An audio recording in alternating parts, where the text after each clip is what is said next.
Bienvenue sur le podcast des atypiques sensibles, un podcast dédié à tous ceux qui n'entrent dans aucune case. Je suis Nadège, coach de vie certifié spécialisée dans l'accompagnement des atypiques sensibles. Mon objectif au travers de ce podcast est de te permettre de mieux te comprendre et d'oser te montrer tel que tu es. Ensemble, allons faire briller ton unicité. Ici, pas de blabla, mais du peps, de la joie, de la créativité et beaucoup de bienveillance. Si ce podcast te plaît, laisse 5 étoiles et un avis, ça lui permettra de voyager et d'agrandir la communauté des atypiques sensibles.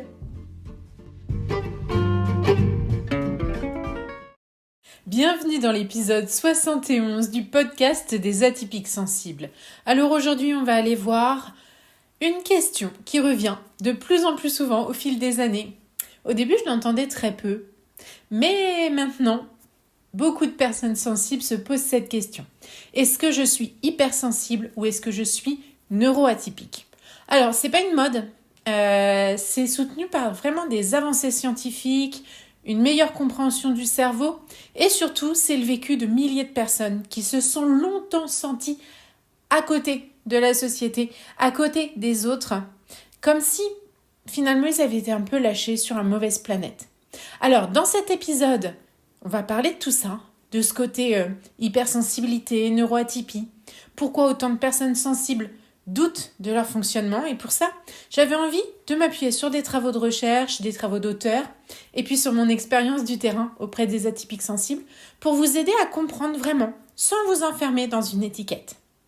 Alors, l'hypersensibilité déjà, ce qu'il faut savoir, c'est que c'est un trait de caractère, un trait de tempérament, si on peut dire comme ça, qui a été étudié. Et le concept d'hypersensibilité, il a été largement scruté par la psychologue Helen Aron. Elle parle de Sensory Processing Sensitivity. Et selon ses travaux, il y a environ 15 à 20% de la population qui aurait ce trait de caractère. Donc, c'est pas rien. C'est quoi les caractéristiques principales de l'hypersensibilité ? On y revient rapidement. Ça va être un traitement profond de l'information, une forte réactivité émotionnelle, une sensibilité accrue, sensorielle, bien entendu, une empathie marquée et une fatigabilité liée à la surcharge. Alors, c'est pas un trouble, c'est pas un déficit, c'est juste un mode de fonctionnement du système nerveux. Ces travaux, ils datent de 1997, donc c'est pas quelque chose qui date d'hier, mais ça a eu du mal à venir dans notre quotidien. Concernant les neuroatypies, il y a des cadres diagnostiques qui sont reconnus. Alors, les neuroatypies comme le TDAH, les troubles du spectre de l'autisme, ça repose sur des critères cliniques précis. Et pour ça, on va aller chercher le DSM-5, qui est la référence où justement on va retrouver tous les critères cliniques pour pouvoir dire telle ou telle personne fait partie du spectre de l'autisme. Par exemple, le TDAH, ça concerne des différences dans les fonctions exécutives, l'attention et aussi l'impulsivité. L'autisme, ça implique des particularités dans la communication sociale, la perception sensorielle, mais aussi dans la rigidité cognitive. Ce que la recherche récente nous montre, c'est une réalité plus nuancée. C'est pour ça que dans ce DSM-5, on a revu un petit peu l'autisme et que maintenant on parle de spectre. Parce que finalement, ces fonctionnements, ils existent sur des spectres. Les réglages ne sont pas les mêmes chez tout le monde. Et avec des présentations très diverses, notamment chez les femmes. Un autiste homme ou une autiste femme ne vont pas forcément se situer au même endroit du spectre. Alors, voilà, je vous ai remis le cadre. Mais maintenant, pourquoi il y a des recoupements qui existent et qui sont validés par la recherche ? Tout simplement parce que les études, elles montrent que beaucoup de personnes TDAH ou autistes présentent une sensibilité sensorielle élevée. Et certaines personnes hypersensibles présentent des scores élevés sur des échelles utilisées en neuropsychologie. Alors, des chercheurs comme Helen Aron dont on a parlé tout à l'heure, mais aussi Thomas Boyce ou Camilla Ben-Sassoon ont mis en évidence que la sensibilité au stress et à l'environnement, c'est un facteur transversal. Ça veut dire quoi ce truc-là ? Ça veut dire que le cerveau sensible et le cerveau neuroatypique ne sont pas opposés. Ils peuvent se croiser. D'où ce truc de Ah, mais est-ce que je serais pas plus qu'hypersensible qui vient justement régulièrement en séance? Alors, je l'ai vite fait aborder tout à l'heure, mais on va aller le voir un petit peu de plus près. J'avais envie de faire une petite parenthèse sur le cas des femmes. Parce que chez les femmes, on retrouve beaucoup de diagnostics tardifs parce qu'il y a beaucoup de camouflage. Il y a une grande capacité de la femme à camoufler les choses. Et puis là, on va se baser sur des travaux de Tony Attwood et de Lorna Wings qui montrent que les femmes, elles compensent davantage, elles masquent leurs difficultés et elles développent des stratégies sociales élaborées. C'est là que, voilà, je parle de camouflage, c'est tout ça. Et finalement, le résultat, c'est qu'elles passent sous les radars. Elles sont souvent étiquetées à la va-vite anxieuses. On peut aussi leur mettre une petite étiquette hypersensible, mais finalement, elles vont pas forcément être étiquetées neuroatypiques. Et elles doutent de leur légitimité à se reconnaître là-dedans, parce que elles s'en sortent pas si mal. Alors, il y a plein de choses là qu'on a vues, la science le dit, mais il y a aussi des trucs que la science, elle dit pas toujours. C'est-à-dire que y a des risques de surdiagnostic et de sous-diagnostic. Mettre un mot, mettre une étiquette, ça peut apaiser. Mais vouloir absolument une réponse binaire, ça peut aussi augmenter l'angoisse. Alors le risque, c'est, je me définis par une étiquette et je ne veux plus chercher ailleurs. Ou alors, je cherche une explication à tout. Et j'en oublie même la singularité de mon histoire, de mon système nerveux, de mon vécu émotionnel. Ça, c'est les vrais dangers, en fait, de ce surdiagnostic ou de ce sous-diagnostic. Le vrai repère, ça va être quoi? Ça va être la régulation du système nerveux. Parce que on se rend bien compte, au fil du temps, dans les études qui sont faites un petit peu partout, que, surtout par exemple en psychotraumatologie, quand on voit la théorie polyvagale avec Stephen Purge, on se rend compte que la réalité, c'est autre chose. C'est-à-dire que la clé n'est pas le label, mais c'est la capacité de régulation qui l'est. Donc, la clé, c'est pas de coller une étiquette. C'est qu'est-ce qu'on va en faire de cette étiquette et comment on va réguler le comportement qui nous casse les pieds. Donc, quand le système nerveux, il est sursollicité, il y a des émotions qui débordent, il y a l'attention qui se fragmente, il y a le corps qui s'épuise. Et ça, hypersensibilité ou neuroatypie, c'est le vécu de beaucoup de personnes sensibles en fait. Parce que ce soit l'un ou que ce soit l'autre, ça vient toucher notre capacité de régulation. Moi, j'ai envie de vous proposer pour ça un petit exercice sympa. L'objectif, ça va être de sortir du qui suis-je pour aller vers comment je fonctionne. Parce que moi, c'est vraiment ce que j'ai envie de vous accompagner à faire.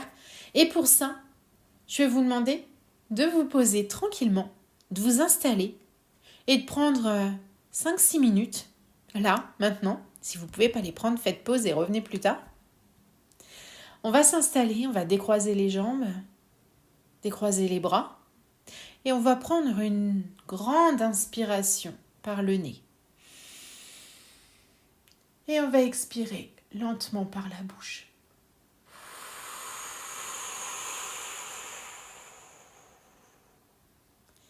On va recommencer une autre fois. On inspire par le nez. Et on expire par la bouche.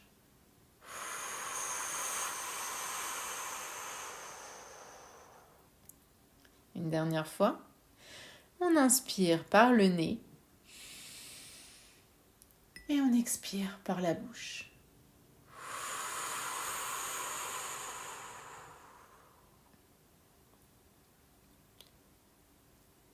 On va fermer les yeux tranquillement et venir observer notre corps.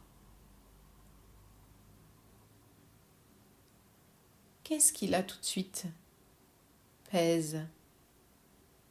Est-ce qu'il y a une sensation corporelle? Est-ce que c'est une émotion qui prend un peu de place? Une idée peut-être? Ou l'un de nos sens?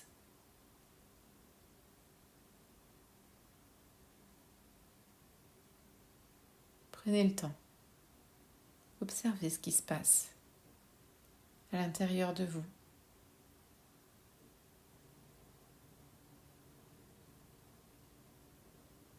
Et demandez-vous une chose.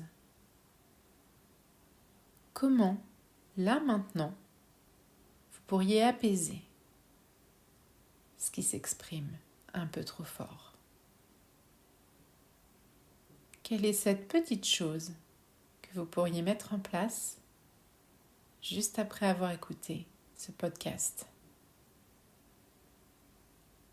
Cette petite chose qui vous permettrait de récupérer un peu d'énergie. Cette petite chose qui finalement est non négociable pour votre équilibre.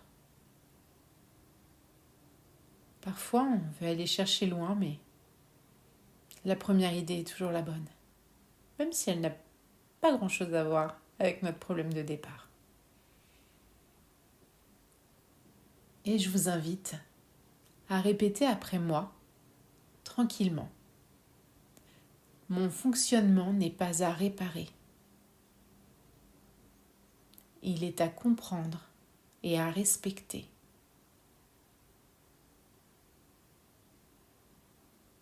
Mon fonctionnement n'est pas à réparer. Il est à comprendre et à respecter.